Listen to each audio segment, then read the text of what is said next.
Antonello Bela jselmilkom u jilqakom ma' 47 episodju u l-aħħar wieħed tas-sena 2021 mis-sensiela Intervista. Illejla nirritornaw għall-aħħar programm tas-sena wara li l-ġimgħa li għaddiet sfortunatament ma konniex f'pożizzjoni li nxandru bħas-soltu biss sejrin nagħlqu din l-ewwel sena ta' programmi billi nagħtu ħarsa lejn possibilment wieħed mill-aqwa staġuni tal-Formula wieħed li kellna riċentement fejn rajna lil Max Verstappen jirbaħ l-ewwel kampjonat tal-karriera tiegħu fuq Red Bull Honda, bil-Mercedes jirbħu l-kampjonat tal-kostrutturi. Il-klippa li għabilna bil-bidu kien omaġġ żgħir għal partitarji ta' Red Bull u ta' Verstappen fl-okkażjoni ta' rebħ tal-kampjonat tal-idolu tagħhom fisem ukoll it-tim tal-intervista u l-kru tal-kamra sportiva nifraħ lil partitarji ta' Red Bull u ta' Verstappen għas-suċċess u tal-Honda wkoll għax naf li ħafna partitarji tal-Honda għas-suċċess miksub mill-Benjamini tagħhom. Kif qegħdin taraw illum fuq il-panel għandna 3 partitarji li huma Brandon Bonello li jinsab fuq naħa ta' fuq il-lemin, rappreżentant ta' Velocity Esports Racing u partitarju tal-Mercedes.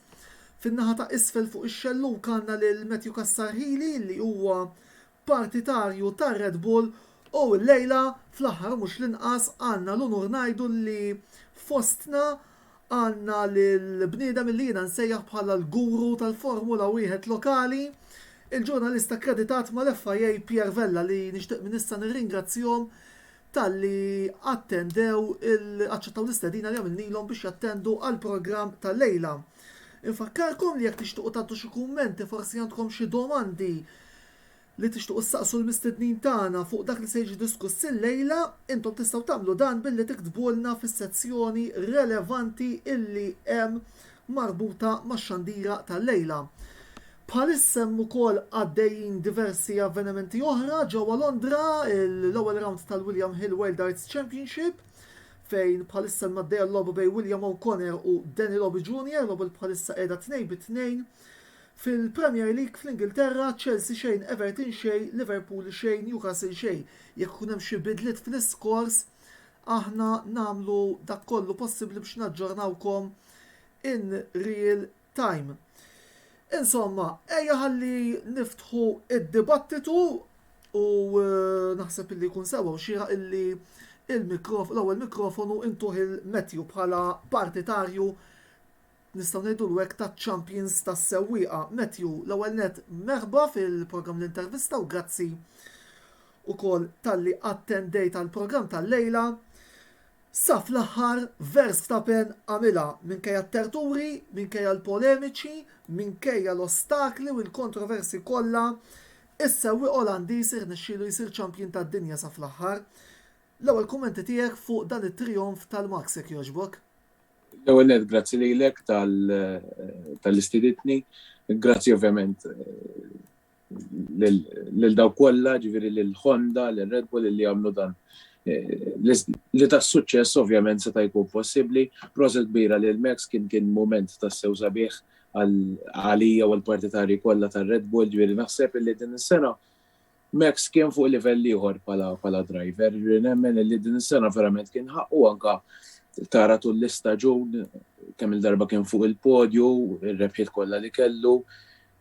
Anke l-aggressività tiegħu, ġifieri dis-sena kien aggressiv aktar minn staġuni mill-istaġuni ta' qabel, ġifieri għalhekk nemmen illi verament kien ħaqqu. Ovvjament bla dubju ta' xejn kien mument sabiħ ħafna għalina. 10 rebħiet, 18 il-podju, naħseb li huma numri li isaħħu l-argument li Verstappen he was a worthy champion wara kollox. Eżatti. Bla dubju ta' xejn, ġifieri tara l-istatistika. Ovvjament il-kompetitur Hamilton kien fuq livelli ieħor ukoll, ġifieri tnelli huma marru għalija bla dubju ta' xejn biss kif qedlek qabel nemmen illi l-aħjar wieħed mitnelli huma rebaħ il-kampjonat tas-sewwieqa. Sa dan it-tant daħlilna aġġornament minn ġewwa Enfield u Newcastle United jinsabu fetħu l-iskor permezz ta' John Joe Selby, l-ex-player ukoll ta' Liverpool għal daqstant Liverpool xejn Newcastle wieħed. U minn Enfield immorru Brackley, Brandon merħba lura fil-programm l-intervista l-lejla ser tkun fostna flipsa differenti dik ta' partitarju tal-Mercedes kif ukoll rappreżentant ta' dik li blatlaq li ngħid li hija l-aqwa komunità tal-Formula wieħed virtwali illi huwa Malta, Velocity Esports Racing. Insomma, veru li rbaħtu l-kampjonat tal-kostrutturi qatt minn darba konsekuttiva li hija xi ħaġa li wara kollox huwa nistgħu ngħidu hekk rekord għall-Formula wieħed. Biss minkejja kollox taħseb li bħala partitari tal-Mercedes għandkom għalfejn tkunu sodisfatti minn dak kollu li kellkom f'dan l-istaġun? Nsellem lilek Antonello, nsellem il-kull min qed jarana, nsellem ukoll il-Pieru kif ukoll il-Matthew. Kif semmejt tajjeb inti Antonello il-Mercedes dis-sena reġgħu rebħu il-kampjonat tal-kostrutturi għat minn darba konsekuttiva, ġifieri rekord sabiħ immens li bħalissa naħseb mhux bħalissa ċoħe fl-istorja ta' Formula 1 il-Mercedes biss irnexxinhom jagħmlu dan. Jekk għandhomx nkunu bħala partitarji u nkunu bħala team Mercedes ikunu sodisfatti jew le. Iva u le ngħidlek għax fil-verità ir-rekord huwa ġifieri jitkellem waħdu, ġifieri terbaħ il-kampjonat tal-kostruttur minn darba xulxin mhix ċajta. Hija xi ħaġa sabiħa wkoll u anke kif semmejna qabel ma beda l-programm anke bħala premju ġifieri sabiħ immens.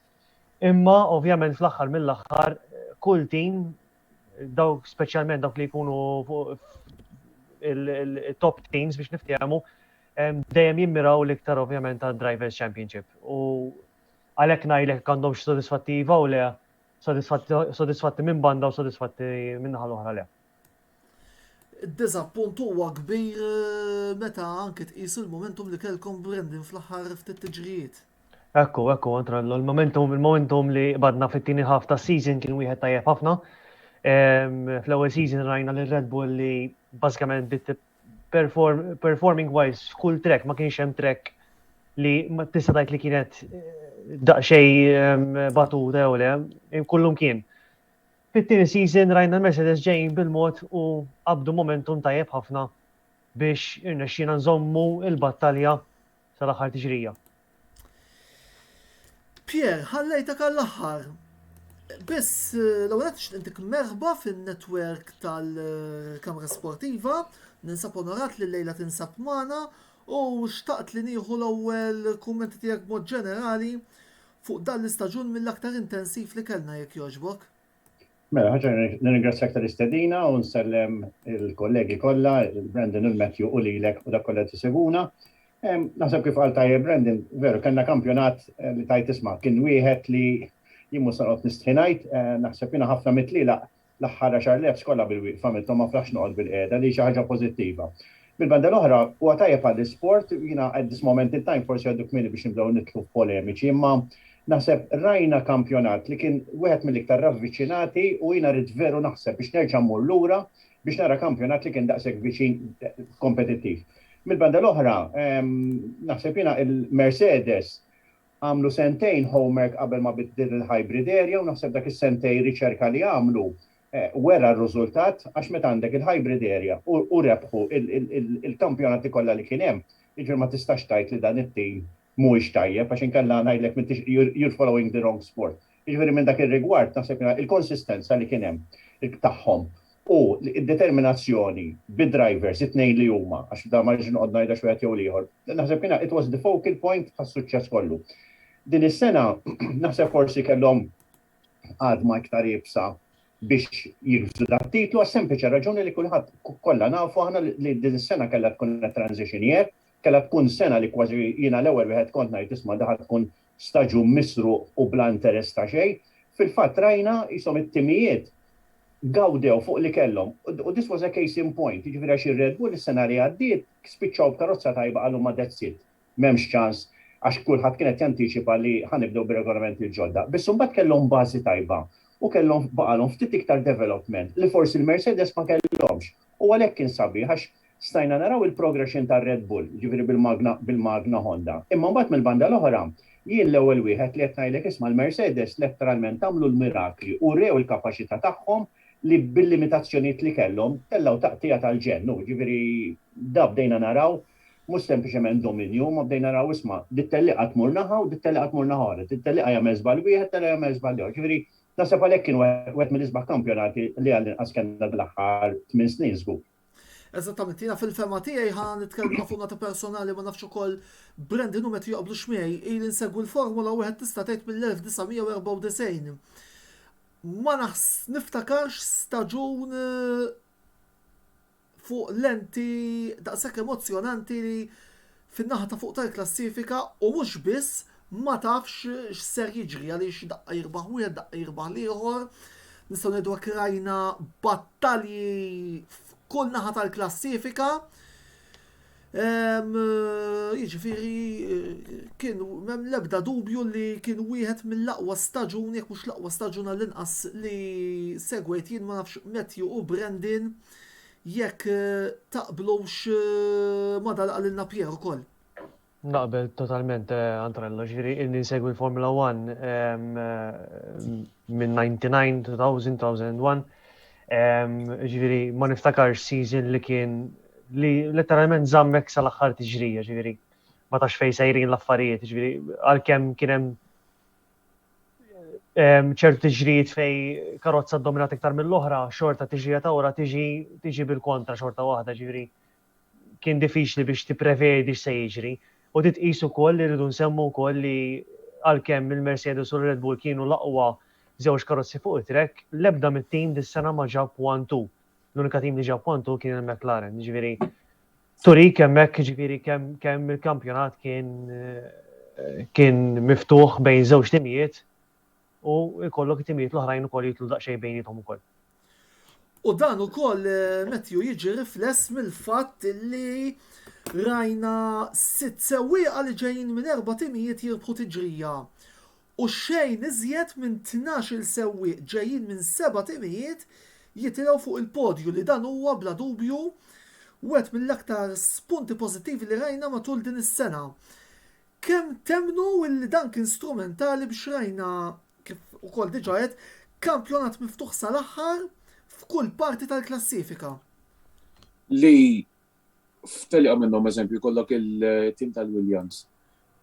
Jerġa' jsipruħu fuq il-podium, naħseb hemmhekk turi anke għall-partitarji tal-Williams illi ovvjament jiftakru l-Williams fi żmien tajjeb u llum il-ġurnata forsi dak iż-żmien telaq xi ftit, ġifieri. U kellek ovvjament kif qal Brandon ukoll il-McLaren l-unika tim li ġab 1-2. Nemmen illi meta jkollok kampjonat hekk fejn issa kull telliqa terġa' tara restart. Nemmen illi ħajżommok hemm l-isport ħajġelek bla ma trid, ħajġelek issegwi kull telliqa, kull qualifying, kull practice, għaliex ma tkunx taf x'ħajjiġri. Ġifieri għandek dawk il-drivers kollha li kienu fuq il-podium, dawk il-drivers kollha li ġabu l-punti. Ma kellekx dejjem l-istess 10, ma kellekx dejjem l-istess tlieta fuq il-podium, kellek nies differenti. Ovvjament meta tkun supporter ta' timijiet li forsi ma kinux daqshekk fil-quċċata llum u tagħhom iġibu l-punti, jiksbu l-punti. Bla ma trid ukoll terġa' taqdek dik il-ħajra li terġa' tara l-isport kif kont tara qabel, nerġa' nsemmi l-eżempju tal-Williams. Perswas li s-supporters tal-Williams baqgħu isegwu l-isport, imma ovvjament dawk il-momenti li għaddew minnhom dal-istaġun. Nemmen li reġgħet qaqlet fihom dik l-emozzjoni li kienu jħossu fil-passat. Nemmen li kienet xi ħaġa sabiħa hu. Mela, għandna xi ftit kummenti wkoll. Glenn Bilocca staġun 2021, Max Champion u Ricciardo delużjoni kbira. Chris Chantar, ir-rej kienet xi ħaġa li żvantaġġat il-Mercedes fl-ewwel parti tal-istaġun. Brandon nafx tirrispondi dal-kumment ta' Chris. Ekku, le, Chris semma xi ħaġa importanti, ġifieri ir-rejk kien bażikament il-mod ta' kif inbidlu daqsxejn ir-regolamenti għal dan l-istaġun qabel ma morru għall-era ġdida. Favorixxew daqsxejn ħarir aktar lir-Red Bull being li mhux ir-Red Bull biss anke l-Alfa Tauri għal sempliċement raġuni li dawn iż-żewġ karozzi jiġru b'dak ngħidulu high rake. Ġifieri ir-regolamenti kienu daqsxejn favuri fil-bidu jifavorew daqsxejn lir-Red Bull, baqgħu jifavorew sal-aħħar fil-verità, imma timijiet oħrajn bħal Mercedes u forsi anka l-McLaren u anka fl-opinjoni tiegħi Ferrari u Alpine sabu daqsxejn xi ħaġa biex iduru magħhom ma daw ir-regoli biex jimxu daqsxejn iktar il qudiem. Pierre, mill-aspett tekniku, ma nafx hekk tixtieq xi żżid xi ħaġa jew forsi twieġeb il-Chris fuq dan il-kumment. Mela, jiena forsi hawnhekk noħloq naqta polemika għax it-tnejn li huma Brandon u anke Matthew semmew li inti tkun tissapportja it-tim partikolari. Jiena kulħadd jaf it-tim favorit tiegħi x'inhu. Jiena bdejt ftit iktar qabilkom insegwi l-Formula 1 għax jiena uffiċjalment bdejt nieħu l-isport bis-serjetà fil-1979. U kombinazzjoni dik is-sena kienu rebħu il-Ferrari, ma nafx hekk forsi għalhekk bdejt inżomm magħhom, imma kollhom jgħaddu 21 sena qabel ma reġgħu rebħu kampjonati ieħor. Jiġifieri jekk forsi nimxi bil-prinċipju ta' Brandon u ta' Matthew, jien li tlaqt lemma niffollow jew xi tlaq ta' żwiemel jew xi tlaq tal-iġmla. Jiġifieri jien naħseb jiena il-Formula 1 tajjeb li jkollok li inti tkun tissapportja tim bħal kwalinkwa sport ieħor. Biss naħseb il-Formula 1 waħda mill-iktar affarijiet sbieħ li għandu li fl-opinjoni tiegħi jien biased, jiġifieri qed inkun straight, li naħseb li sports oħra m'għandux li inti tista' dejjem tapprezza il-potenzjal tat-tim li ieħor. Da mhux sempliċement jien nafet tara żewġ atleti titilqu, da qed tara a joint effort, jiġifieri mhux 11 persuna fuq ground, imma tara mitej ruħ, qed jagħmlu ħilithom kollha, qed jagħmlu development. Jiena forsi nista' nitkellem ftit iktar għax il-bambin ta' nix-xorti li qattajt ħafna ħin mat-timijiet u qattajt ħafna ħin fil-fabriki tagħhom, tal-kwalinkwa qed tista' nsemmilek diversi timijiet. U meta tara d-dedikazzjoni ta' daw in-nies, jiġifieri da sempliċement qed nitkellmu fuq Bolt li forsi jekk inti tarah fuq bank tal-għodda taqbad u tarmih. Mela da jkollu registration fuq u meta sar, any type of modification, sempliċement mir-reference number, sempliċement Bolt, mhux qed ngħidlek gear ta' gearbox jew pist. Mela hemm mingħajr ma trid tajt isma' mela tkun veru jiena dejjem ngħid il-Formula 1 mhix sport tal-massa, avolja naraw ħafna nies, imma l-Formula 1 huwa sport ta' dawk li veru jridu l-affarijiet bis-serjetà. Inkella tidħolx għall-Formula 1 għax inti tara t-tellieqa. Tajt bdew ara waqaf, ara dak ġarek, u mbagħad tibda tara l-konsegwenzi, imma tara preparation work. Jiena forsi di ħani għaf naqbad nirrakkuntalkom ma naqafx. Jiena darba kelli l-opportunità li għamilt weekend ma' tim tal-Formula 1 ma' l-steward. U li għallu l-isma, mux ta' xej, għallu sempliċement toqgħod magħna u tara x'edin nagħmlu ma titqum fil-għodu magħna, titħol torqod magħna, sodod differenti ta' nagħmlu ċara. U tagħmel min issa nistħinajt kif bdiet it-tellieqa jien irqatt letteralment triqet fil-garax u daw jitnej, sorry, jadduni biżmien, isma' Pier, u minn daqshekk kont jien u m'għamil xejn, ġifieri mingħajr ma trid tapprezza d-dedikazzjoni.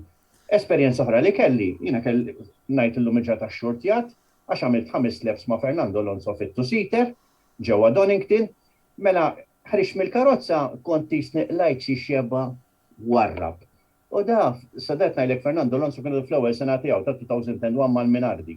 U da ħejreġ frisk, relax, jiena dis-sena skantajt kif rajna l-aħħar 3 tliela tal-Formula 1 u rajna drivers blaraq ma' wiċċhom. U jina allarmajt ruħi għat tisma ta' unek għaw xaġa biex għedda t-funzjona sew, għax għanna drivers nafu bil-physical fitness li għandhom. Dawnu ma laqwa atleti u jistaw jikkompetu ma laqwa atleti li jemmen barri. Ġifiri, that you underestimate. Formula 1 hija dawa kbira. U ħanijaf. Ifimni fuq tal-Bolt biex nsaħħaħu koll l-argumentijek. L-argumentijek sen semmi eżempju għet mill-passat ta' kem Bolt kapaċi jagħmel id-differenza u Pier se jifhimni mill-ewwel. Il-Grand Prix tal-Ungerija tal-1997 meta Bolt wieħed li mar ħażin sewa rebħa lil Damon Hill fuq l-Eros Yamaha. U biex taraw kemm tagħmel differenza F50P Bolt. Fil-fatt kienu jgħidu l-Ingliżi aġġornament oħra qabel ma morru għar-riklami Liverpool wieħed, Newcastle wieħed, Diogo Jota jġib id-draw għal-Liverpool mid-darts, William O'Connor jirbaħ 3-2 kontra Danny Lobby il-logħba tal-ewwel round. Għandna wkoll kumment ieħor minant Mark Trapani, kampjonat sabiħ sakemm Mazi jiddeċida li jagħmilha tal-Bravo. Fuq Mazi se nitkellmu fit-tieni parti tal-programm u mhux fuq Mazi biss. Għaldaqstant ibqgħu magħna li xwara dan il-blok ta' pubbliċità l-intervista tkompli.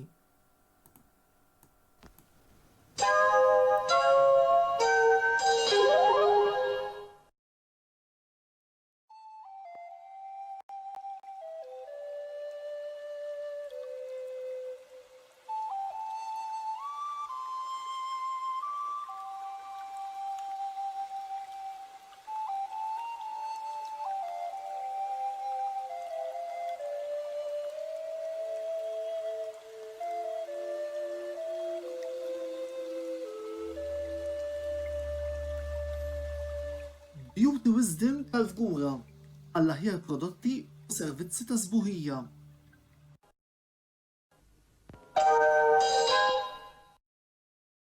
Ixtri ir-rigal ideali tiegħek għal dan il-miliet minn għandna. Diversi skonti fuq siġġijiet, logħob, aċċessorji u ħafna affarijiet oħra bl-aqwa prezzijiet fis-suq. Issibhom biss mingħand Game Breaker. Game Breaker, l-aqwa logħob tal-PlayStation, Xbox u Switch.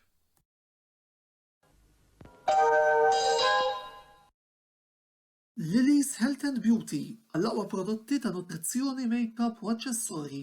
Żuru l-paġna ta' Lily's Health and Beauty fuq Facebook għal iżjed informazzjoni.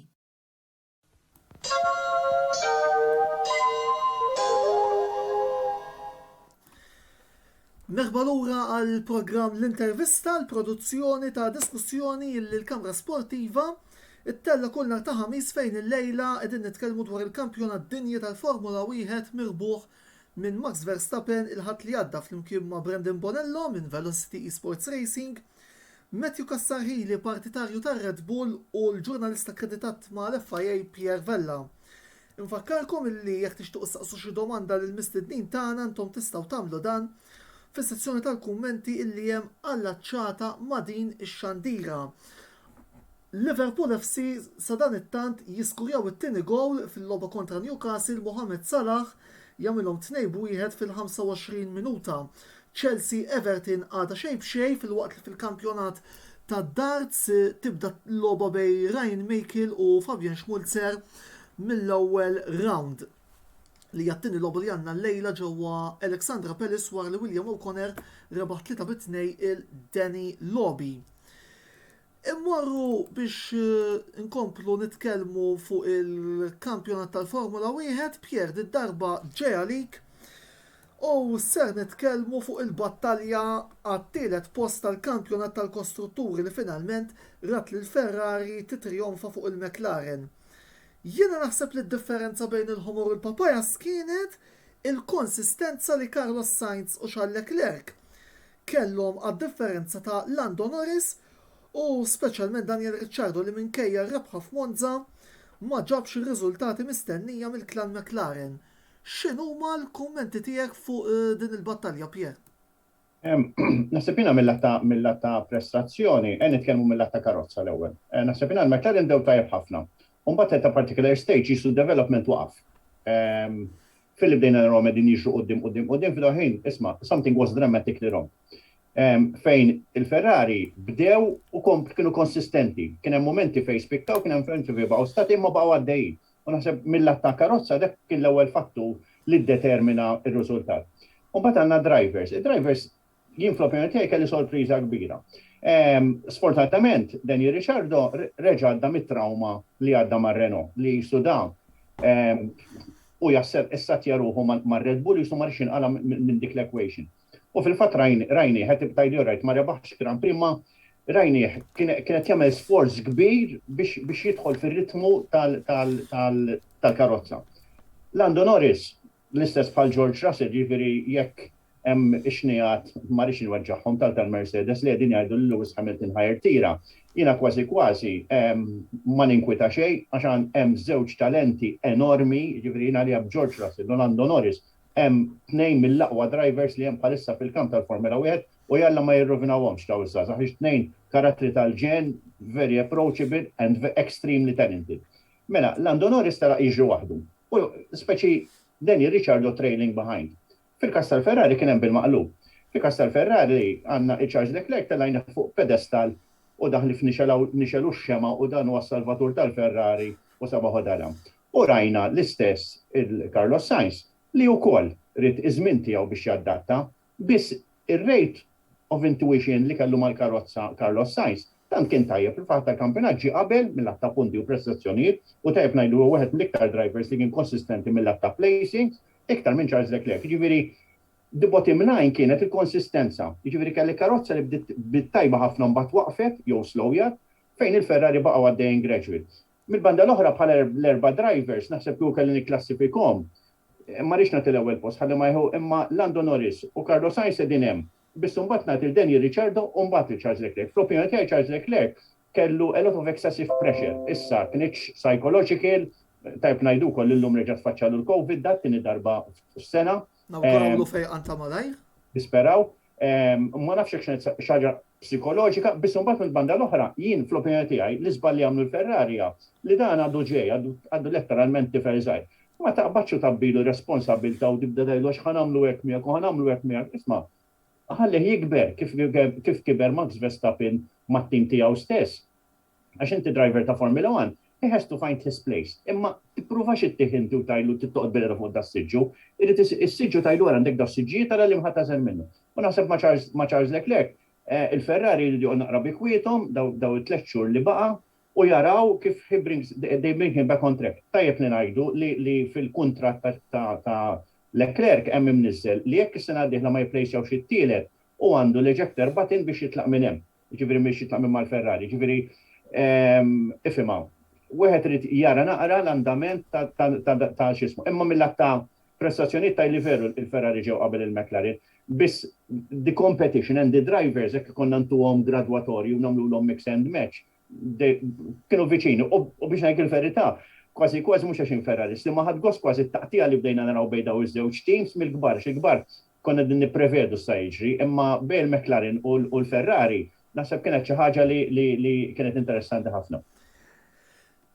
Matthew, issa jiena naħseb il-video logs tiegħi smajtuhom kemm il-darba volder mhux qed nirrepeti, biss wieħed minn ħafna statements li qed jiena fuq il-McLaren kien li isu t-tim Lilin mill-fatt li forsi issagrifika jew kellu jissagrifika l-performance biex jiżviluppa l-karozza s-sena d-dieħla, mir-Russja l-hemm rema tista' tgħid it-tielet post. Taqbel ma dan l-statement? Ara, jiena nixtieq inkompli wkoll ma li qal Pierre. Daniel Ricciardo minn mindu telaq minn ma' Red Bull ġralu l-istess ma ġralu mal-Renault. Ġifieri huwa driver tajjeb, nemmen illi kieku laħaq il-potenzjal li kellu fil-bidu kien jasal biex jikkompeti għat-titlu imma jidher li isu sejjer lura. Sfortunatament għaliex minn daqshekk bħala driver ħanejdu hekk anke bħala karattru għandu karattru ta' ġenna sepp wieħed mill-iktar fan li hemm mis-sewwieqa. Miegħu għandu driver tajjeb, ġifieri kif qal Pierre jekk jiddeċidi li jirtira Hamilton, naħseb li kollhom żewġ Brittaniċi tajbin ħafna l-Mercedes jekk ovvjament iridu jmexxu bid-duo Norris Russell. Jiena nemmen li jekk jirtira Hamilton u anki hawnhekk forsi ndaħħalna għal Brandon fil-kredu, jiena nemmen li il-Mercedes se jmur sparati għal Norris Voldiri. Hekk nemmen jien ukoll. Jiena naqbel ma' Pierre fil-verità, ma nemmenx li l-għażla primarja tal-Mercedes se tkun Norris, ma rridux ninsew. Għalkemm is-sena d-dieħla mhux ħajkonna, ċoħe il-Mercedes ħajkollhom problema diġà jekk jibqa' Hamilton, ħajkollhom Hamilton u Russell, ġifieri dik diġà problema biex jikkontrollaw għax jekk Russell jibrilla bħalma brilla meta taħ ċans ġewwa l-Baħrejn, diġà ħajkun hemm problema b'Hamilton u Russell flimkien bħalma kien hemm fil-passat Rosberg u Hamilton. So, jekk ħajrtira Hamilton ma jridux jerġgħu joħolqu l-problema ta' bejn Norris u Russell għax ngħidu kollox. Għandek żewġ drivers b'talent enormi, għadhom żgħar, it-tnejn bilanċ, ġifieri daw ħajmorru letteralment għal-koll ħajħorġu il-full potential tagħhom. So inti tkun qed toħloq diġà problema. Ħadkun problema ikbar b'Norris u Russell milli b'Hamilton u Russell fl-opinjoni tiegħi, għax Hamilton nafu li ovvjament miexi u qed joqrob lej biex jirtira. Jiġifieri sa ċertu punt Hamilton jaf iżomm daqsxejn lura mill-kommus jekk tinħoloq problema bejn Russell u Hamilton. Nemmen li hemm drivers oħrajn għal xiex jistgħu jirreferu il-Mercedes għalissa jekk jiddeċiedi Hamilton li jirtira, ma nisperaw li ma jirtirax u nerġgħu naraw fuq il-grid għax nemmen li jekk nerġgħu naraw fuq il-grid Hamilton din id-darba ħajkun iktar billaġġ biex jagħti punt u jipprova ħajkun fuq il-grid biex jipprova li għadu hemmhekk li għadu kapaċi u li ovvjament jagħti statement għal dak li ġara ħadd li għadda. Nisperaw li jibqa' ovvjament fuq il-grid. Pierre rajtu jxengel rasu l-ewwel, De Vries? Qed taħseb li jkun xi De Vries pereżempju jekk jirtira Hamilton. Jalla mhux De Vries. Le, jenna jalla ma jirtirax Hamilton, ta' ġifieri. Imma naħseb il-fattur tal-irtirar żgur kien ikun fattur kieku rebaħ it-tmien titlu tiegħu. Jiena bil-figur inħobb nilgħab ftit. Tajjeb li ngħidu li Fernando Alonso rebaħ l-ewwel kampjonat tiegħu fuq Michael Schumacher. Il-kombinazzjoni kien 11 sena differenza, l-istess ħaġa, 24 u 36. Il-kombinazzjoni Max Verstappen 24 u Lewis Hamilton 36 ukoll. Mela isma' din issa qegħdin ħallu l-polemiki li kien hemm. Mela di x'qed jiġi aħna nafu fil-Formula wieħed għandek ċiklu. Għaddej ċiklu ta' World Champions. Issa, jiena xi ħaġa li qatt ma nagħmel u qatt se nagħmel, jiena qatt ma nqabbel wieħed ma' ieħor għaliex għax kulħadd għandu l-era tiegħu, jien ma nistax ngħid li Ayrton Senna l-kampjonat rebaħu kien ekwivalenti bħal ta' Max Verstappen għax area kompletament differenti. Jiena wokka il-fatt li inti tajt tisma' il-ħaq tis-seba' titlu bħal ta' Michael Schumacher. Il-ħaq in-numru ta' titli. Imma there's no comparison, jekk aħna ħanibdew inqablu drivers, jiġifieri da daqs li kieku ħanaqbad il-qaddisejn jien u ħnajdlek isma' għax dak huma l-istess, għax it-tnejn m'għandax taqsam xejn. Jiġifieri is-sabiħ tal-Formula wieħed li mill-1950 meta beda kellna World Champions u kulħadd għandu l-istorja tiegħu. Kien hemm min li rebaħ kampjonat wieħed u kol l-istorja tiegħu, naħseb jiena Keke Rosberg, kif naraw l-istorja tiegħu kif rebaħ il-kampjonat, jaqdek id-daħ, jgħidlek da m'għamel kważi xejn u xejn rebaħ kull kampjonat. Jiġifieri kull wieħed għandu l-istorja tiegħu.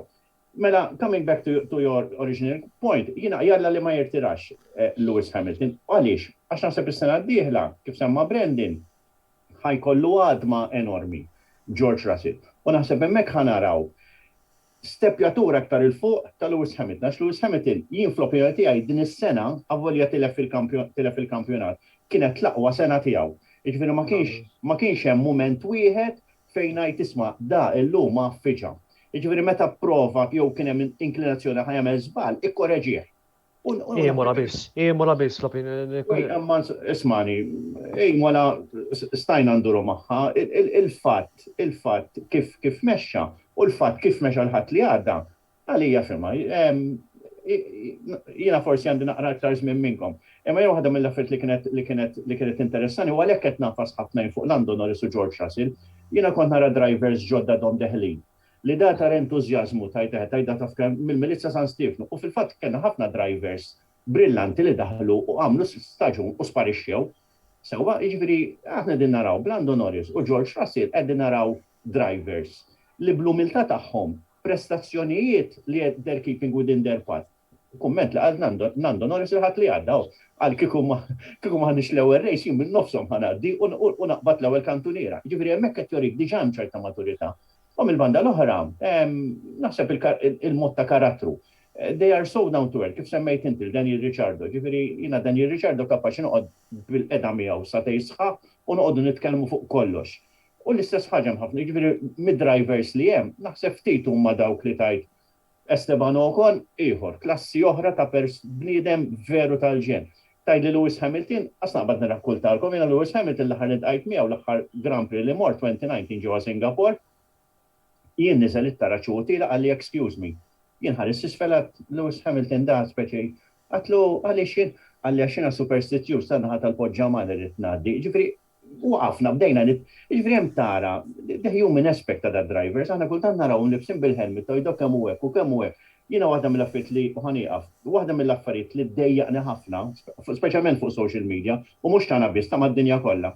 Li tisma' n-nies jikkummentaw fuq id-drivers, jisom daw skuż l-espressjoni qed jorqdu magħhom 24 sija kuljum. għadkom ma tistax tifmu il-pressure li kollu driver ta' Formula 1 f'dak il-weekend li jkun jgħat hemmhekk. Għaz bistaw timmaġinaw. Jiena Fernando Alonso darba un particular instance mal-McLaren. Qabad li minn ili, għalli imx naqrem, morna wara sufan letteralment bil-qeda u għadna nitkellmu fuq is-safar u fuq hekk u fuq hekk. Jiġifieri, da aħna naraw. Qed naraw stage and people are acting to a certain extent. Jiġifieri dil-ħaġa li kulħadd jikkummenta outright. Ifima di naħseb Antonello jallimna, da fl-sports kolli, sfortunatament, għazwiemel, letteralment jina l-Formula 1 business, ma segwi xeħta. But it is pathetic wakka il-kommenti li rajna kontra Lewis Hamilton, għax Lewis Hamilton għax tref il-kampjonat. Issa jina forsi iktar għet għandi għalfej nitkellem, tax ta' għet ma' qasma liħor.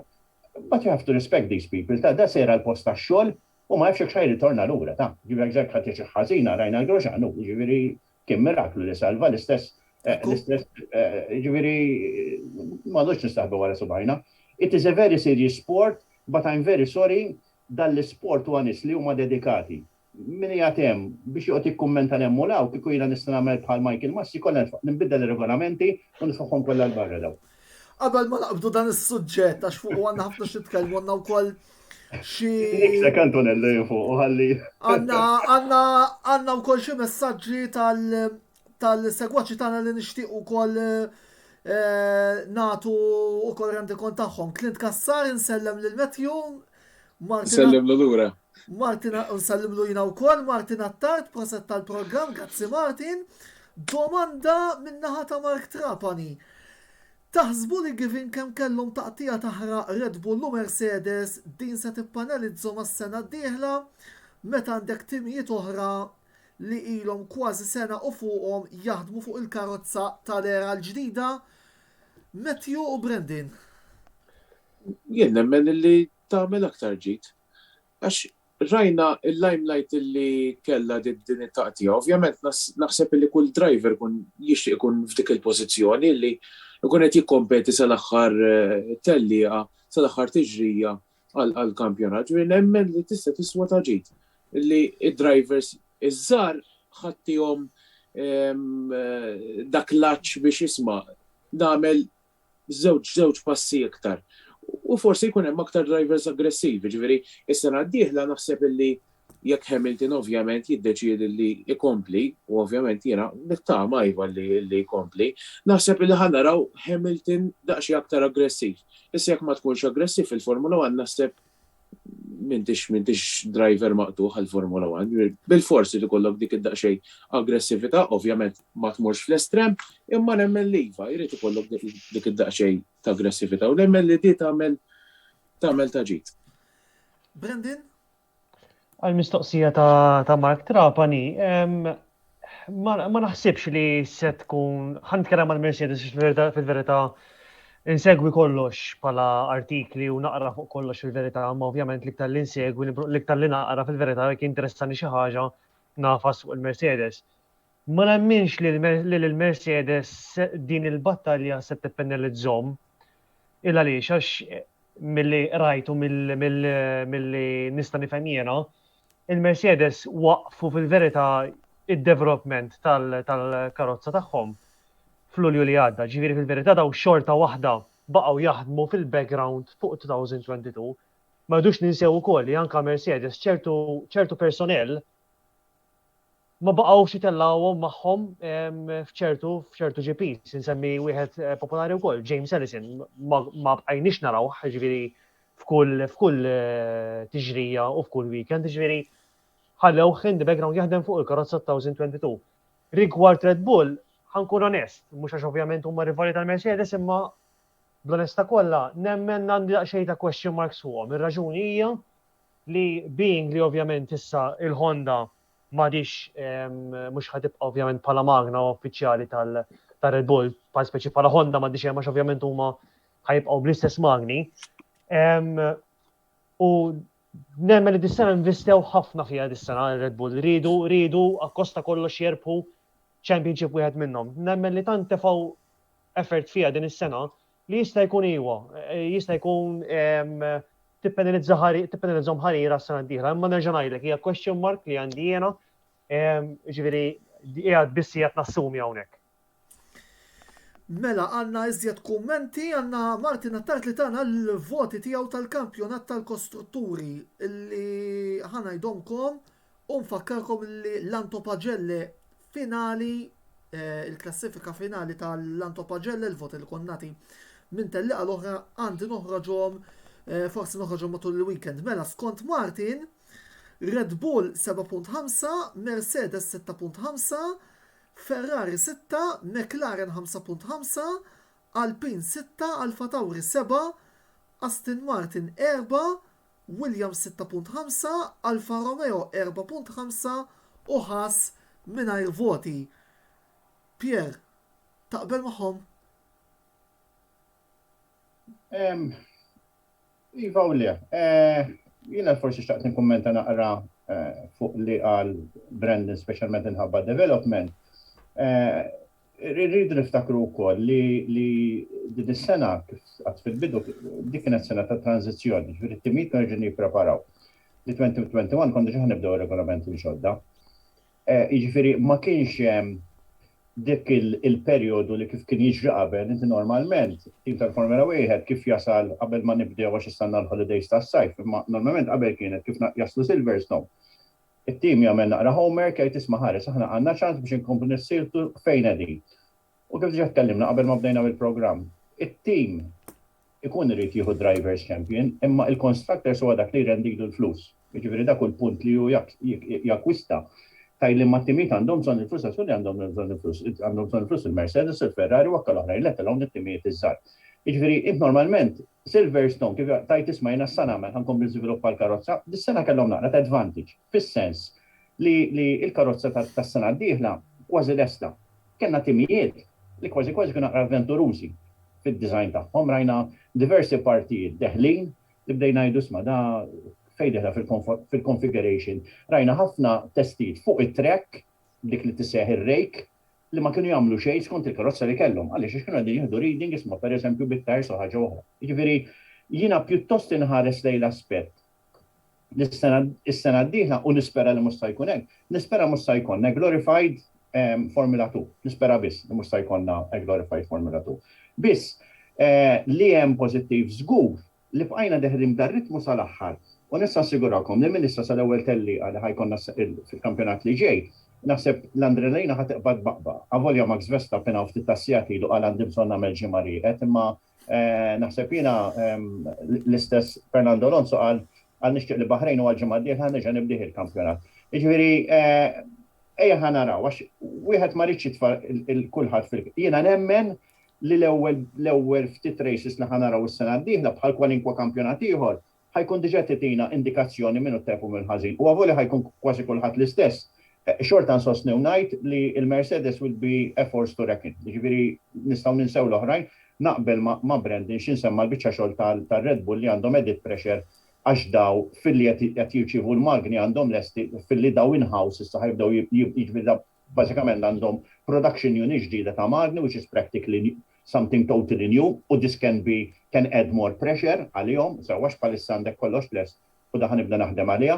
Imma mill-banda l-oħra jiena xi ħaġa tgħidli li mhux għax ħadu l-kostruttur, xorta naħseb li kien nagħti il-gradwatorja, xorta l-Mercedes ħajbdew minn fuq. Issa mbagħad kif ħajżvolġi il-kampjonat ħad tkun storja kompletament differenti. Mela, aġġornament aġġornament uħar mill-darts Ryan Michael tnejb xej fuq Fabian Schmulzer u naħseb illi issa tkellimna fuq ħafna argumenti wasalna biex nitkellmu fuq l-aktar argument illi huwa the talk of the town, l-aktar argument mistenni u li ħolo ħafna kontroversja u polemika. Dan il-famuż direttur ta' tlila Michael Masi li se nurikom ukoll fil-grafika u l-operat tiegħu matul dan l-istaġun illi bla ħafna tlaqliq ngħid illi seta kien ħafna aħjar. Brandon u Matthew, nixtieq li l-ewwel nisma' il-kummenti tagħkom fuq dan is-sinjur jekk jogħġobkom. Ħajibda Brandon minħabba li sa ċertu punt huwa l-parti ninvertitkom aggravata u mbagħad jirrispondi jirribatti Matthew. Mela, għal-kem hija vera fl-aħħar il-ħadd li għadda bażikament semmejni ħnaqa fil-ħażin lil Michael Masi għal-deċiżjoni li saret. Xorta rrid ngħid li jiena ma nemminx Antonello li d-deċiżjoni fl-aħħar mill-aħħar ġiet min-naħa ta' Michael Masi. Jiena nemmen li ovvjament bla nerġa' ngħid qiegħed nassumi hawnhekk għax jiena fl-aħħar mill-aħħar ma naħdimx ma l-FIA, ġifieri ma nafx min huma n-nies, ma nafx min jieħu deċiżjonijiet, ma nafx ġara wara l-kwinti dakinhar, ġifieri li se ngħid huwa biss ovvjament qed nassumi min-naħa tiegħi. Ma nemmenx li d-deċiżjonijiet kienu purament ta' Michael Masi. Jiena nemmen li kien hemm ċertu bħala checklist li l-FIA min-naħa tagħha xtaqet u id-deċiżjonijiet ittieħdu min-naħa tagħhom. Ovvjament Michael Masi li huwa ir-race director huwa li qed jidher u li ħa deċiżjonijiet sew aħna min-naħa tagħna bħala partitari qed ngħidu isma' Michael Masi jagħmel hekk. Imma fl-aħħar mill-aħħar jiena bħala Brendan ma nemmenx li d-deċiżjoni inizjalment ġiet min-naħa tiegħu. Iwa naqbel li saru ħafna żbalji din is-sena, issa ovvjament jekk kienux deċiżjoni ta' ħadd ieħor ma nafx, imma din is-sena saru ħafna żbalji, insemmi żball qed nara ħina żball imma ħafna meta tkellem ma' ħafna nies qablu miegħi. Jekk immorru lura għall Grand Prix ta' Saudi Arabia fej kellna il-red flag, Michael Masi jitkellem maż-żewġ timijiet kemm mar-Red Bull kif ukoll mar-Mercedes jiftiehem magħhom f'liema pożizzjoni il-karozza tagħhom se tkun qed tibda. Fl-ebda ħin, fl-ebda mument, fl-ebda storja, fl-ebda kampjonat ma rajnija. Kellu ftit deal or no deal dakinhar. So ġifieri dawn huma affarijiet Antonello li fl-opinjoni tiegħi ma rridux narawhom dan l-isport għax jinħolqu ċertu ovvjament kummenti u ċertu, ovvjament, kif taqbad tajt, kulħadd jippunta sebaħ lejn dak u lejn ieħor. Ġifieri, apparti dak li żbalji saru ħafna iktar ukoll matul is-sena, ċertu calls ta' safety car, ċertu calls ta' VSCs, ċertu red flags, ċertu ħafna affarijiet fil-verità. Setgħu jkunu ħafna ħjara l-affarijiet, imma nerġa' ngħidlek. Jekk qed nitkellmu fuq il-call partikolari li ġara fuq li ġara ġewwa Abu Dhabi, ma nemmenx li kienet call li rrid jagħmel min-naħa tiegħu Michael Masi. Matthew. Ara, ovvjament, ħafna kontroversji kulħadd jitkellem fuqhom. Jiena l-ewwel ħaġa nixtieq nitkellem fuqha huwa l-fatt li għandek it-team principal li jista' jaqbad isma' u jkellmu f'nofs it-tiġrija. Jiena dik ma nafx għal għaddejqani ħafna ġifieri seta' kien Christian Horner li kien qed ikellmu f'nofs it-tellija, ma jiena għaddejqani nemmen li dawk għandhom jinqatgħu anke kif beda jitkellem dak iċ-ċerta konfidenza tuthom miegħu illi jisma' li qed toħroġ safety car, eċetera, eċetera. Ġifieri jisma' daw l-affarijiet ma jagħmlux ġieħ għall-isport żgur. Dal-istaġun kien hemm ħafna kontroversji, ġifieri kellek kontroversja ta' Silverstone, kontroversja tal-Ungerija, kontroversja ta' Monza, ġifieri. Nemmen illi jekk ħajkun hemm setta regoli li ħajidħlu fis-seħħ, isma' ejja naqbdu mal daw is-sitt regoli, ma nduru ma nqogħdux induru ma waħda jew ma l-oħra biex inneffavorixxu l-wieħed jew ieħor. Da seta' kien min kien ġifieri bħala team, ġifieri. All right. Verstappen gwadanja minna biss nemmen illi bħala strateġija hemmhekk ir-Red Bull iva kellhom l-aħjar strateġija għalfejn. Il-Mercedes bħal mamlu Red Bull setgħu ħadu vantaġġ daħluh tefgħu l-softs u ħareġ bihom. Ir-Red Bull għamluha, il-Mercedes le. Kien se jitlef track position Matthew, ma? Kien ħajtlef track position, imma sma' il-Mercedes kellhom karozza ħafna ħjar. Minn barra l-fatt li setgħu jekk il-Mercedes daħlu setgħu ir-Red Bull għażlu li jibqgħu barra, Ekku, ġifieri fil-verità konna nafu kemm importanti ħafna il-track position, ġifieri fl-opinjoni tiegħi jiena ma narax żball min-naħa ta' strateġija, anzi li kellhom jagħmlu skont ir-regoli jagħmluh kif suppost. Hekk nara ħafajna jiena. Xorta, il-fatt jibqa' li setgħu gwadanjaw minna bħal m'għamel ħadd ieħor, ġifieri issa Red Bull ġiethom tajba. Il-Mercedes sedhom tiġihom tajba wkoll. Issa kieku dawn it-tnejn ħarġu bil-soft tires nemmen il-liva, but Hamilton kien jirbaħ għalfejn. Il-karozza tal-Mercedes kienet ħafna ħjar, ġifieri fl-opinjoni tiegħi il-Constructors Championship iva kien ħaqhom jieħdu għal il-Mercedes, itna li huma fuq soft tires, Hamilton kien jirbaħa. Jien hekk nemmen. Hamilton huwa driver tajjeb, il-karozza kienet tajba ħafna. Soft tires, taġviri, qatt ma kienu se jkunu tnejn huma. Issa, ovvjament, ir-Red Bull ħarġu bis-softs, safety car ħarġu mbagħad kien fadal l-aħħar lep, ovvjament Verstappen għamel xogħol. Ġifieri, biss jew ħanaqbdu setta regoli ħanamluhom ħanirranġaw il-ħażin li hemm fihom u ħanibqgħu magħhom.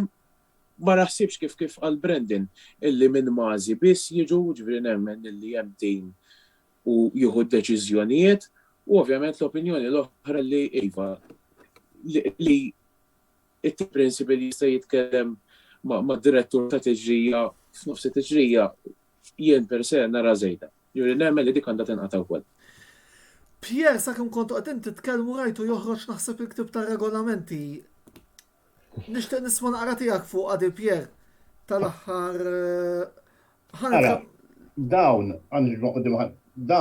huma regolamenti li jeżistu fl-FIA dil-kaxxa kollha. Dan huwa regolament tal-Formula 1. Għandna minn hekk għax inkella ma jkunx id-dersetta. Jekk aħna mmorru u naraw Rule 15.3 li di għallajbirek kważi ħadd ma semmija di, ħadd ma semmija. By the way, li semmew Brendan u Matthew qed naqbel magħhom 200%, m'hemm assolutament xejn li fl-opinjoni tiegħi ma qbilx magħhom qed naqbel magħhom 200%. Biss Rule 15.3 bażikament qed jgħidlek ħalma naqra l-paragraf kollu li qed jgħidlek qed jagħti l-fakultà lir-race director li jamenda ir-regoli eżistenti li semmejna li kont semmu qabel isma' cars are to be left fejn jgħid u jista' jbiddel il-proċedura kollha u l-aħħar item the use of the safety car. Mela allura jiena r-race director għandu l-fakultà li jekk jgħid isma' llum irdu nagħmlu hekk skont dik u jaħseb li għandu mela għandu kull fakultà. Issa, ejja mmorru naqra lura. Immorru l-Awstralja 2019. Għalija 2019 ġewwa l-Awstralja il-Formula 1 mhux tleffej, il-Formula tilfet wieħed mill-pilastri tagħha nirreferi għal Charlie Whiting. Sewwa li kien bniedem eżemplari, kellu l-ħarbi baxx li l-lum jagħti jħossib il-Porsche kien ir-right hand man tiegħu u dan mhux xarhom ta' waqalhom fil-Formula 1. Jiġifieri kellhom l-esperjenza li kienu huma sewwieqa. Kellhom issa ma' Charlie Whiting jiena assistejt jekk Minister żballa naf tlieta laqqas erba' kelli xorti jkun preżenti drivers meeting. Il-kulħadd kien jisma' da, kulħadd. U l-ħadd ma kien imeri, imma d-deċiżjoni jew kien joħodha. U l kien joqgħod iċempillu Toto Wolff. U l-għod iċempillu Christian Horner. Jien tafx immaġinajthom imma nifhimx fil-futbol. Jien immaġinajthom li il-manager ta' tim iċempel, il-referi jgħidlu isma' ħares ta' tix penalty jagħti free kick. Mela dak diskors li nisimgħu li għandi kun il-Jonathan Needle kien ta' Red Bull ċempillu għallu isma' ħares għallu il-Max Verstappen wadbu fit-telet post. Esteban Ocon x'jiġifieri. Mela da' affarijiet fi sport bħal da li għandhom isiru. Mela dak għalija l-ikbar żball kardinali. Int ma tindaħax. Issa fil-każ ta' Michael Massi, ħalli tieħdi benefit of the doubt.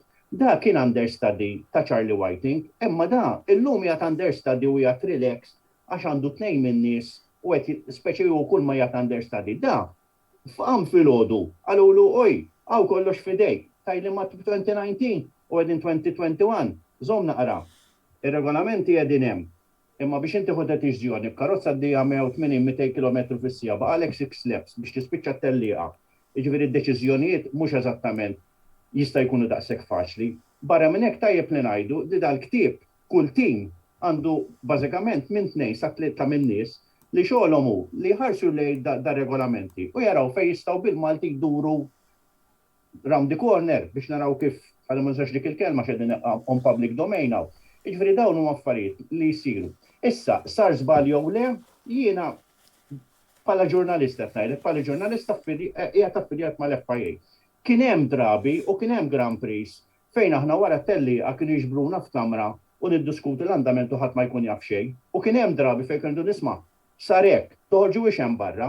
Jien fl-opinjoni tiegħi din is-sena kien hemm l-inkonsistenza. By the way, bħalissa tilha Max Verstappen fuq l-stage biex jipremja ruħu il-World Champion da dis-sena. Miegħu hemm Felipe Massa u hemm tifel żgħir naħseb li qiegħed fil-karting. Għax bħalissa tgħid ngħidu kif inti update jgħid il-futbol. Tgħid ngħidu li bħalissa qegħdin jippreżentaw il-trofej fil-prize giving ceremony tal-FIA. Parentesi żgħira l-Mercedes ħadd ma attenda minnhom. L-karozzi, l-dirigenti. Suppost ma minix qed narah. Suppost minix qed narah għandu jattendi James Ellison biex jieħu trofew tal-kostrutturi.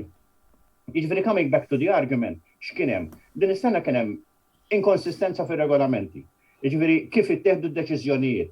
Issa tgħidli għaliex hekk u mhux hekk. Jiena ngħid li l-ewwel ħaġa jekk sar dal-komunikazzjoni u qed isir pubbliku, għax jiena kieku anything give hemm dat tip ta' communications, għalfejn dont nsemmiħ il-pubbliku. Għax jiena l-ewwel wieħed hekk partitarju ta' tim jew ieħor tajt ta' xil-lost din jgħidu. Dak bli Madrid xi ħadd jiddeċiedi kif jħorġu l-karozzi. Jiġifieri ħanerġa' naqbes fuq il-futbol, jien għax ma nifhimx, jiġifieri ma tngħid xejn. Mela ta' allura ħanajt jien ir-referi x'irid jagħmel, il-coach għallu x'irid jagħmel, ma tagħmel sens. Mela jekk inti għad race director, mela xogħolok u tieħu deċiżjonijiet. Tajbin jew ħażin ir-responsabilità ħadd tkun tiegħek.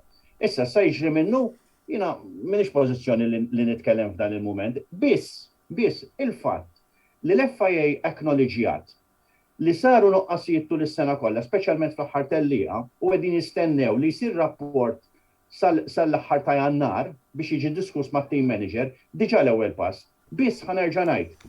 Massi sappostu fuq tron li daqat ma kienet jistenna, issa jekk ħaddu deċiżjoni ħażina l-FIA u ma tawx l-appoġġ hija mod. Mill-banda l-oħra li nżommu f'moħħna li inti għandek 4 stewards li wkoll ma naqbix magħha, li kull Grand Prix jinbidlu daw, kull Grand Prix ma nistax nifhem għandi. Għax hekk għandi 4 stewards isma' ħaddihom jibda from day one jagħmel kampjonat kollu, ħallu mbagħad nibdilhom. Jiena nsemmilkom il-Emanuele Pirro meta kellu il-famuż inċident meta kien hemm Sebastian Vettel il-Kanada mal-Ferrari. Da jien 48 hours wara ċempilli.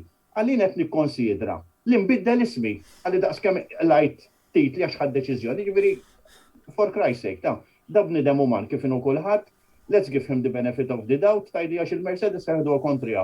U ta' Red Bull ħajdu jisajja qed jgħid apjet, let's give him the benefit of the doubt.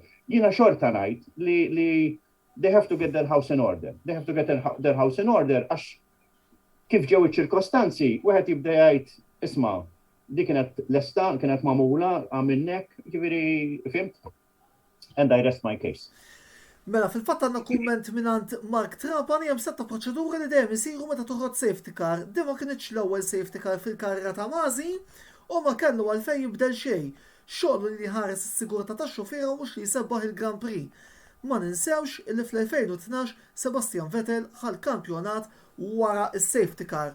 U għaw jirribatti Chris Chanter fejn bażikament qabel ma Pierre fejn qal din kien niżla fir-regoli kontrajt artiklu fejn wera li jeżerċita dritt li jagħti l-option li Red Bull jibdew wara Hamilton qabel jgħaddi l-każ l-stewards nasib qed jitkellem fuq l-inċident tal-Arabja Sawdita. Imma issa ħanwiġbu jien il-Chris jekk tippermettuli. Ma treġix, jew se tieħu deċiżjoni favur, jew se tieħu deċiżjoni kontra. Billi tqgħod iċċempel it-timitu tiddetermina l-ordni, tista' tmur tilab deal or no deal għalija. Da mhux sport. Issa, nixtieq li nkomplu fuq l-argument ta' Masi u nsemmalkom il-kummenti li għadda David Croft, il-ġurnalista Sky, fuq Michael Masi, biss jiena qlibtom għal Malti u ħanaw naqa' Croft ix għandu xejn. U mbagħad nixtieq forsi il-panel tgħidilna taqbilx jew le ma dan l-statement li għadda David Croft. Michael Masi huwa raġel sewwa u dejjem kien onest meta kellna diskussjonijiet. Li nixtieq ngħid fuq Michael Masi hu li dan qed jaħdem iżejjed u m'għandux għajnuna mill-FIA. Masi huwa d-direttur tal-Formula 1, imma dan mhux l-unika xogħol li għandu. Għandu ammont qawwi ta' responsabbiltà fuqu u għalhekk għandu bżonn l-għajnuna. L-FIA għandha bżonn tappoġġja lil Michael Masi. Charlie Whiting dejjem kellu lil Herbie Blesh li fil-passat ħadmu flimkien anke bħala mekkaniċi. Għaldaqstant, dawn kienu jaħdmu flimkien bħala tim. Michael Masi għandu bżonn tim madwaru. Il-Formula 1 hija l-akbar sors ta' dħul għall-FIA. L-FIA għandha bżonn tappoġġja l-Formula 1 u d-direttur tagħha li din is-sena għajla kellu jum mistrieħ biex imur għat-tlielaq kollha. Wieħed jittama li min se jieħu post Jean Todt bħala President tal-FIA fil-ġranet li ġejjin jagħti l-appoġġ kollu li Michael Masi għandu bżonn. Mela, Brendan, Matthew u Pierre, biltu ma dal-kummenti li għadda Crofty? Fejn bażikament qal Masi għandu bżonn lajnuna għax qiegħed għandu ħafna xogħol u qiegħed waħdu u forsi mhux qed ilħaq l-inqas. Ifhem, Antonello, naħseb dis-sena rajna kalendarju rekord, ġifieri 22 jekk misser żbalja 21 tiġrija, ġifieri qatt ma rajna kalendarju daqshekk twil, ma rridux ninsew li s-staġun li ġej se naraw 23 tiġrija. Ġifieri fil-verità naqbel iva ma ġurnalista tal-Sky Sports fejn jgħid li isma' dan għandu bżonn lajnuna. Mhijiex faċli biex inti tkun race director tattendi kull tiġrija, kull bażikament 23 tiġrija sħaħ u tieħu deċiżjonijiet fuq deċiżjonijiet u mbagħad fl-aħħar mill-aħħar ma toħor żbalji. Ġifieri dan huwa uman ukoll. Ġifieri fl-aħħar mill-aħħar jekk ma jagħmel min ma jagħmel xejn fil-verità ma jagħmel żbalji, ġifieri ma nistgħux nippretendu li dal-persuna jieħu deċiżjoni fuq deċiżjoni tiġrija wara tiġrija u id-deċiżjoni li ħajkun qed jieħu dejjem ħajkunu tajbin jew inkella dejjem ħalli ma jgħidx ikunu ħżina totalment jew tajbin totalment, imma ħatkun dak li kulħadd jixtieq fil-verità. Ġifieri jekk hemm bżonn li jkollu lajnuna u milli jidher li hemm bżonn, għaliex le, il-President li se jilħaq nemmen li għandu jara dil biċċa tax-xogħol u jekk hemm bżonn kif qed ngħid, ikollu bżonn lajnuna bitwielu. Nisperaw, ovvjament, nisperaw li l-affarijiet jarawhom u fejn hemm il-ħażin jiġi rranġat. Matthew. Naqbel ma' Brendan, dan ma ninsewx li għandu fid-deċiżjonijiet li jieħu, dan għandu ħajjet l-20 sewwieq li hemm fuq il-grid ukoll. Ġifieri niftakru x'kien inqala meta sfortunatament kien hemm aċċidenti oħra li swew il-ħajjiet ta' drivers. Dan jekk għandu bżonn lajnuna isma' għandha tingħatalu llum qabel għada. Speċjalment anke fuq kwistjoni bħal dawn għalfejn. Għax dejjem qed jieħelu. Jista' jkun li il-pressure ovvjament issa li kien hemm dawk it-tlielaq kollha u semma il-kalendarju ħajkompli jikber. Ġifieri dan isma' dal-persuna għandu bżonn li isaħħaħ it-tim tiegħu. Ovvjament bis-saħħat jekk nittamaw li jitnaqsu l-kontroversji. Issa granted veru ċerta deċiżjonijiet illi hu inkarigat li jieħu mhux ħajkontentaw il-kulħadd veru.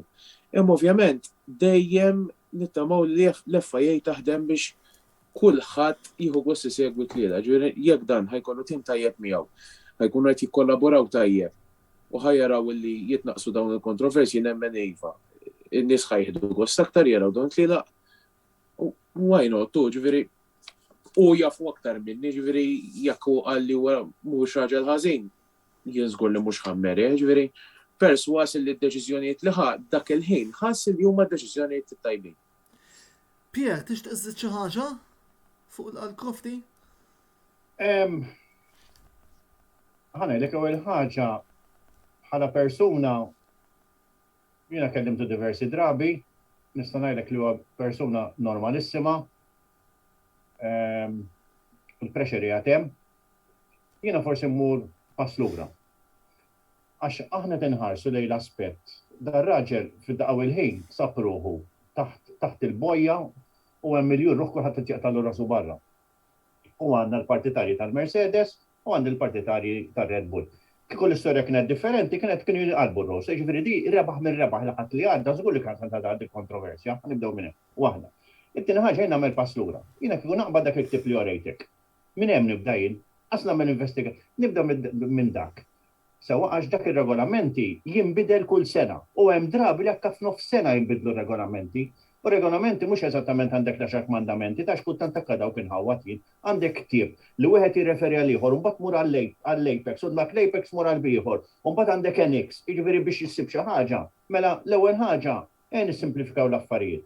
It-tieni ħaġa, ma rridux insommu f'moħħna li social media hemm affarijiet pożittivi u hemm ħafna affarijiet negattivi. Jiena l-fatt li qed nara tellieqa u qed nisma' dak qed ikellem il dak li oħra qed jiena biex ngħid il-verità. Jiena llum min insegwi l-forma wieħed kif għattilkom ma nafx kemm il-sena. Sewwa, alla ħares minix appassjonat xi jkun qed filu u normal. Jew ħanaraw id-drivers itellgħu jew kellhom jien neħu gost kif semma Matthew, isma' kienet sfortuna l-Mercedes darbtejn mhux darba li kellhom it-time slot tagħhom biex jitlu biex jibidlu ters kien ħażin. Issa, it was unfortunate tajn id-darbtejn ġidhom ħażax kieku safety car ħarġet fit qabel u Hamilton kien jidħol. Sewwa kien ibiddel it-tires u forsi kien joħroġ ras imbras u t-tnejn kienu jkunu bl-istess u din polemika ma kienx tinqala u ngħidlek Lewis Hamilton kien jirbaħ għaddiju soft u għaddiju medium tal-karozza kienet superjuri kullimkien. Kullimkien kienet superjuri l-karozza. Ħadd ma semmejniex l-ewwel kantuniera. Aħsbu naqra x'ġara l-ġimgħa ta' qabel. Meta Max Verstappen tilef il-karozza dieħel negative skid letteralment u qed iżomma. Fejn Lewis Hamilton qiegħed fuq barra ikkontrollaw baqa' għaddej passiġġata, issa mhux jidħol fil-mertu kif u commerce boħdara. Jiġifieri il-karozza kienet hemm. Jiġifieri wakka l-fatt l-onboards, x'imrajna l-onboards, meta intara l-onboard, il-Mercedes ilha ta' 8 snin issa qiegħda fuq ferrovija. Ħadd ieħor kulħadd jikkombatti u jikkorreġi bl-steering. Jiġifieri minn dak ir-rigward żgur li m'hemm xejn. Jiġifieri it just happened li l-ħadd li għadda kollox jom ħażin il-Mercedes. Jiġifieri inkluż id-deċiżjonijiet li ttieħdu u inkluż kollox. Għax kieku żgur li Lewis Hamilton. Imma nafu biżżejjed fil-Formula Wieħed ix-xorti tilab parti importanti ħafna. Għax forsi f'sport ieħor ma jew hemm ġoħ qegħdin nitkellmu f'microseconds, jiġifieri da tlift l-entratura tal-pit stop daqshekk. U fottejta, trid nagħmel lepp oħra biex nidħol biex nagħmel it-tires. L-istess ħaġa għandek il-pit stop, l-istess ħaġa t-tires. Kemm il-darba naraw u jgħidlek id-driver isma' joħroġ fit-tires jgħidlek isma' these tires aren't working, these tires aren't working. Barra minn hekk, irridu nżommu ħaġa f'moħħna, kif qal tajjeb Mr. Sbal Brandon. Ir-race director xogħlu li jmexxi t-tellieqa, imma race director irid jieħu ħsieb. L-20 driver, il-marshals kollha li hemm qegħdin inatfu. Irrid jara li dawk huma sikuri, qed jara li jnatfu sew ħalli ma xiex ikkaġuna. Jiġifieri fġieħ il-bambin ta' jiġifieri da miskina jekk forsi jien ma ngħidlu żball, ngħidlu forsi kien hemm nuqqas, imma allura da ħajsir il-ħaruf ta' sagrifiċċju tal-kampjonat kollu u rridu nsalbuh mhux bħal Kristu ta' intella fuq is-sarif inniżluh nerġgħu intella. Da saru konsegwenzi, issa tajli orajt, imma wieħed telef il-kampjonat, ngħidlek eħed telef il-kampjonat. Imma this is part of the sport. Jiġifieri kien hemm a combination of factors li things weren't working right. Biss jiena my first starting point tkun ir-regolamenti. We simplify ir-regolamenti kif huma u jgħidu kif qed jagħmlu regolamenti tal-karozzi li wakka li mhux bitniex in 2026 ħanerġa' naraw modification fil-magni. Jiena naqbad setta regolamenti tajt min issa daw. Sa 5 snin oħra ħadd ma ħajmisshom u nimxi fuqhom. U hekk m'għandi problema ta' xejn. Mela, Vincent Chantar, dan il-weekend fil-waqt li rajna l-ewwel kampjonat ta' Max Verstappen, rajna wkoll it-tmiem tal-karriera tal-leġġenda tal-Formula Wieħed li hu Kimi Raikkonen. Ja vera ħasra li karriera bħal dik kellha tintemm b'DNF.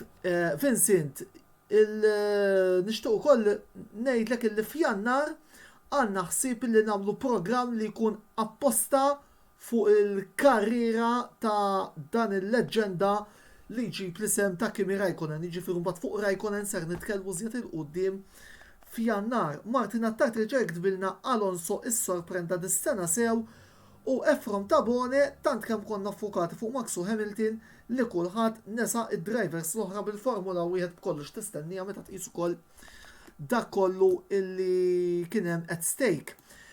Brandon, xtaqt issa naħtaf ftit l-okkażjoni biex nitkellmu ftit fuq Velocity Sports Racing li l-lejla qed tirrappreżenta. Nhar is-sibt ser ikun hemm attività interessanti għal żmien il-miliet u nixtieqek ittina ftit dettalji fuqha jekk jogħġbok. Ija Antonello, bħalma taf inti u forsi il-Kumitat ta' Velocity Sport Racing nhar is-sibt se jkun qed titella attività ta' 12 sija stream bris il-Food Bank. Bażikament f'din it-12 sija stream se jintlabu diversi lob bħal Formula 1, Formula 1, Mario Kart, Wreckfest, Gran Turismo. Se jkollna wkoll personalitajiet popolari li se jkunu qed jiġu bil-Kirkara Level Academy fejn ħankunu għadin tellaw din l-stream, se jiġu hemmhekk, se jkunu għadin jagħmlu lab time trial, u ovvjament fl-aħħar mill-aħħar naraw min minnhom se jkun qed jerbaħ il-kampjonat ta' time trial bejn dawn il-personalitajiet. Ovvjament min jixtieq li jiġi sal-Level Academy bil-Kirkara jista' jagħmel dan ukoll. U fl-aħħar mill-aħħar din nixtieq nerġa' ntenni li qed issir bris il-Food Bank. Min jixtieq iktar informazzjoni jista' jidħol fil-Facebook page tagħna ta' Velocity Esports Racing u hemm ukoll l-applikazzjonijiet għal min jixtieq jidħol għal biex jikkompeti f'dawn il-logħbi, ġifieri semmej Formula 1, Gran Turismo, Wreckfest, ġifieri dawn kollha kulħadd jista' jieħu sehem fihom. Ġifieri kull ma jridu jagħmlu jkunu l-Facebook page tagħna, jekk hemm xi diffikultà jew xi mistoqsijiet kemm ikellmuna, applikazzjonijiet qegħdin hemmhekk ukoll japplikaw hemmhekk, ħinijiet se jkun hemm kollox miktub fix xin ħajtellaw l-attivitajiet, ġifieri nixtiequ li tkun ta' suċċess is-sibt li ġej biex nieħdu pjaċir f'stess ħin nkun nagħmlu xi ħaġa kawża letteralment ġusta fil-verità. Inħeġġeġkom jiena wkoll biex tinaqdu magħna nhar is-sibt għaliex jiena se nkun qed ukoll nippreżenta bejn nofsinhar u satej, Pierre għandu jagħmel dera wkoll iżjed tard matul il-ġurnata, nkunu qegħdin ngħinu il-minu fil-bżonn, speċjalment bħal sa żmien il-miliet, u wkoll nieħdu naqra pjaċir bejnietna lil mill-istress Brandin il-V1 Malta Series. Iġġib ta' jibnejdilkom kolli Brandin bħalissa jinsab jekk minn ser żbaljat fir-raba post tal-kampjonat prinċipali, ironikament isuq Red Bull. It-tielet? Ironikament isuq Red Bull. Ironikament Red Bull, ejja. Jiġifieri, Pierre, forsi għandek xi messaġġ biex anki inti wkoll tħeġġeġ min qed isegwina biex nhar is-sibt jingħaqad magħna. Le naħseb jiena hija okkażjoni li ma nkunx itilfu. L-ewwel ħaġa hemm l-aspett ta' karità. Jiena nemmen li dat tip ta' attivitajiet li jsiru kontinwament u ssib il-ħin biex tagħmel xi ħaġa bħal di huwa ġest nobbli u ta' min taf kif mhux jippremjakom ta' ma għandkom tħossukom tajjeb li sibtu dan il-ħin u dan l-interess li tgħinu il xi ħadd ieħor. Mill-att tal-e-sport, naħseb hija opportunità wkoll li jekk min qatt ma esperjenza dan l-isport, tef ngħid li jiena dalodu konti qatt ipparteċipajt fil-palissa l-FIA din bl-Annual General Assembly dalodu kellna il-laqgħa tal-FIA Foundation u spikkat ħafna l-interess li hemm f'pajjiżi qegħdin nitkellmu fis-South America fejn daw qegħdin jintroduċu l-e-sport u kemm hu effettiv l-e-sport. U jiena dak il-ħin, jiena dat tip ta' pajjiżi mhux nipprova nqabbilhom ma' Malta, aħna limitazzjoni tagħna huma żgħar, ġifieri aħna għandna xorti għandna naħdu ma' xulxin. Mela l-e-sport hija opportunità li forsi hekk bniedem ma jistax jaffordja li jipparteċipa fiżikament, imma nafu li l-e-sport ħadd tista' tkun platform eċċellenti fejn wieħed jista' jara t-talent tiegħu x'inhu. Mill-banda l-oħra, again, within the FIA stess, u naħseb di xi ħaġa li miskom taħdmu naqra fuqha.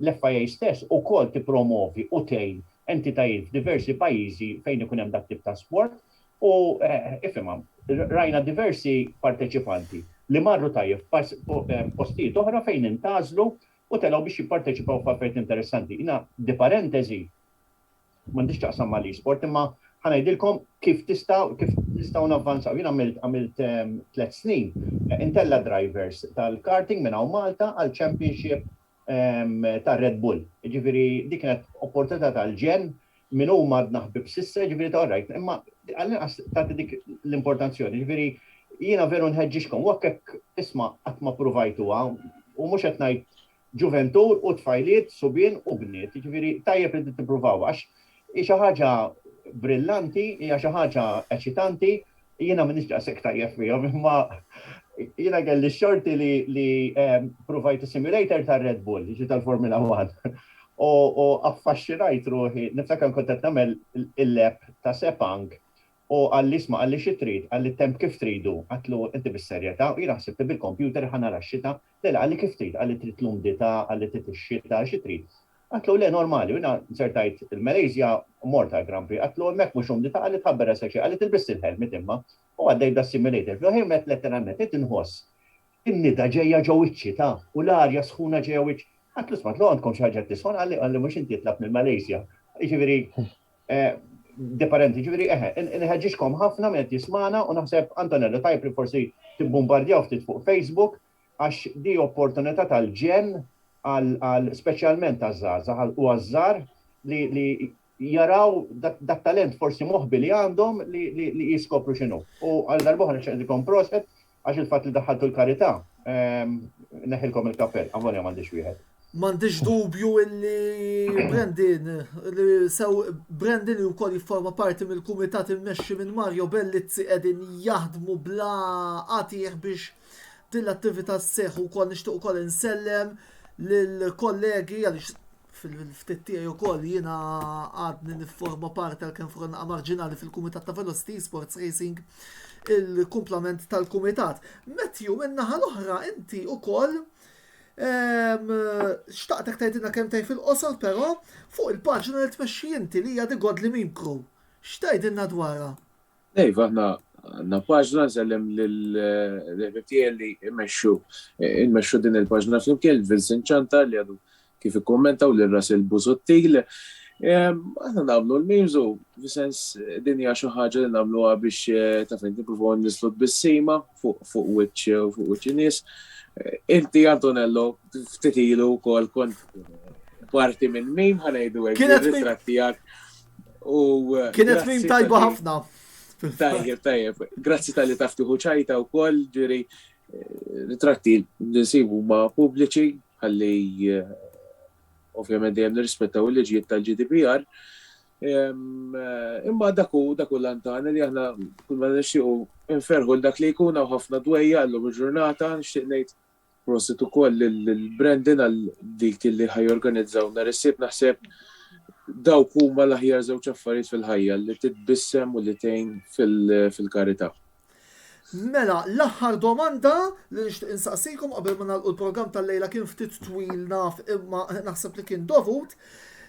Nixtieq li min-naħa tal-panel ittuna l-isbaħ mument tal-istaġun għalikom kif ukoll l-iktar moment illi ddiżappuntakom fil-kampjonat. Jibda Brandon, Matthew u jalaq Pierre. Mela, bħala l-iktar dizappunt ovvjament bla dubju ikoll nażel l-aħħar tiġrija l-Abu Dhabi għax fl-aħħar mill-aħħar mill-armantawwal. L-ebda driver seta kien Max, seta kien Lewis, kien Lewis il-verità, seta kien Charles, seta kien Norris.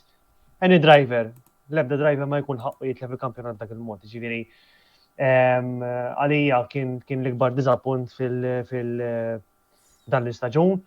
L-isbaħ moment għalija jiena fl-opinjoni tiegħi kien meta Lewis Hamilton rebaħ it-tiġrija ġewwa il-Grand Prix tal-Brażil. Ġifieri dak il-Grand Prix kien ma stennejtx għalkemm kont naf li l-karozza tal-Mercedes hija waħda inferjuri, xorta kont nemmen li ma kontx nemmen li kien se jagħmel dak li jagħmel Hamilton f'dak il-Grand Prix. Ġifieri wieħed mill-isbaħ momenti għalija jiena din is-sena.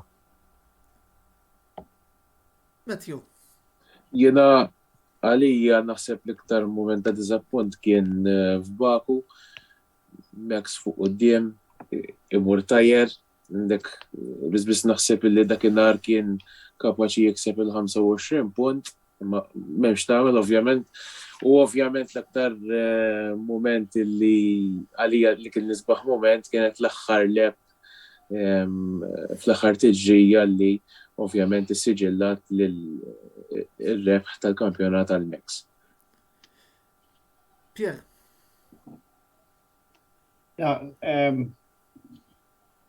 Formula 1 insegwija.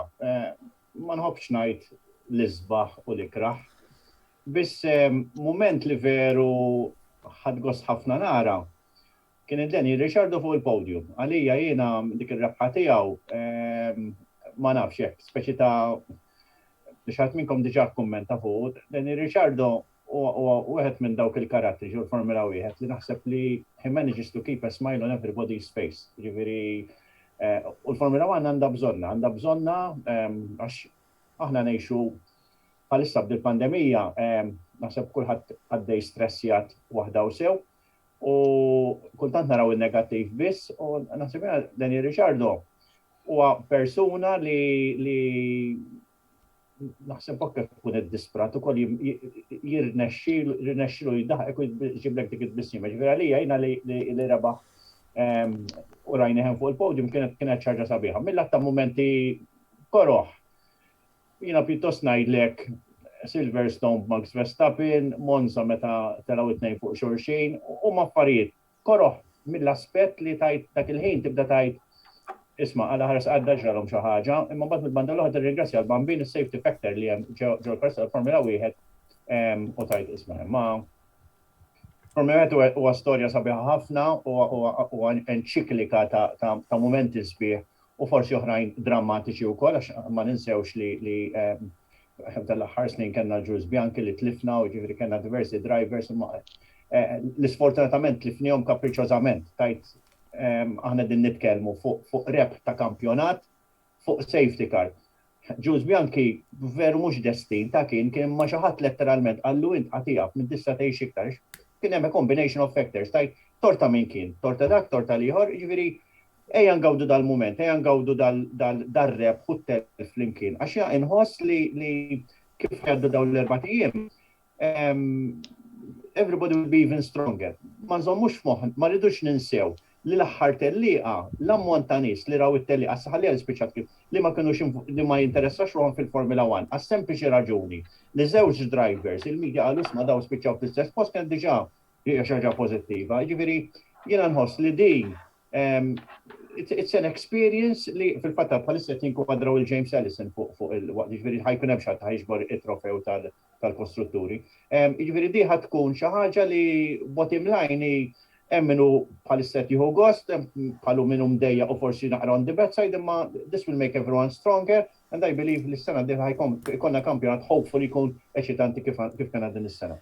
Sena laqjiena, ma ovvjament ser neħi naqra żgħira l-kappell ta' ġurnalist u se nilbes naqra l-kappell ta' partitarju tal-McLaren illi wara kollox jiena. L-isbaħ moment bla dubju kien Monza li nara l-McLaren tirbaħ u wara dak iż-żmien kollu u anki ġib doppjetta fit-trakka tal-Ferrari kienet xi ħaġa li bħala partitarju tal-McLaren mhux se niddejjaq ngħidilkom li kif rajthom deħlin fil-park ferm fqajt nibki dak il-ħin. Jiġifieri art mod ma jiġi sakemm il-McLaren kienu ilhom ma jirbħu tellieqa. L-aktar mument diżappuntanti m'hemm ebda dubju li ma kien dak il-mument illi Norris rema l-Grand Prix ta' Russja. U għal-iżjed informazzjoni neġġeġkom taraw il-video zvok li kont għamilt wara dik it-tellieqa. Grazzi lil Brendan, Matthew u Pierre diskussjoni interessanti li kellna u minn qalbi nixtieq li nirringrazzja l-sponsors kollha li tawna l-appoġġ matul din is-sena li huma Beauty Wisdom, Game Breaker u Lily's Health and Beauty. Dan huwa l-aħħar programm tal-intervista li kellna din is-sena. Għadqastant permettuli ngħid grazzi lill mistednin kollha li kellna matul din l-ewwel sena ta' programmi li fil-ftit tagħhom nittama li ħadtu pjaċir issegwu. Grazzi għalhekk ukoll tmur lil clubs u individwi illi laqgħu l-istedinit li għamilnilhom mill-ewwel programm li xandarna f'Jannar. Grazzi ukoll tmur lil kollaboratur tiegħi Mark Xkembri, il-bniedem illi ħadem ħafna minn wara l-kwinti biex jgħinni dejjem ukoll intellaw programmi ta' livell għoli u punti ta' diskussjoni matul il-programmi li kważi kollha li kellna matul din is-sena. L-intervista issa se taqfa l-waqfa tal-miliet naħseb illi wara s-sena dejjin non-stop anki aħna ħaqna ftit break biss. Jekk ma jinqala xejn irritornaw nhar il-ħamis 13 ta' Jannar għal tieni sena ta' programmi. Sa dan it-tant nistidnukom biex iżuru l-istazzjon uffiċjali tagħna fuq YouTube li wkoll iġib dal-istess isem ta' il-Kamra Sportiva biex min irid jara fost l-oħrajn il-programmi kollha li kellna matul din is-sena u kif ukoll kontenut ieħor. Dan il-programm għandu jkun disponibbli jekk mhux il-lejla sa għada filgħaxija appuntu fuq YouTube. Sakemm nerġgħu niltaqgħu għada din id-darba għal video ta' analiżi għal logħba Salernitana Inter mill-Kampjonat Taljan, jien Anton Lobel għal ma tfadalli xejn ngħidilkom ħlif grazzi mill-ġdid li segwejtuna ħamis wara ħamis wara ħamis u il-kumplament tal-lejl tajjeb saħħiet.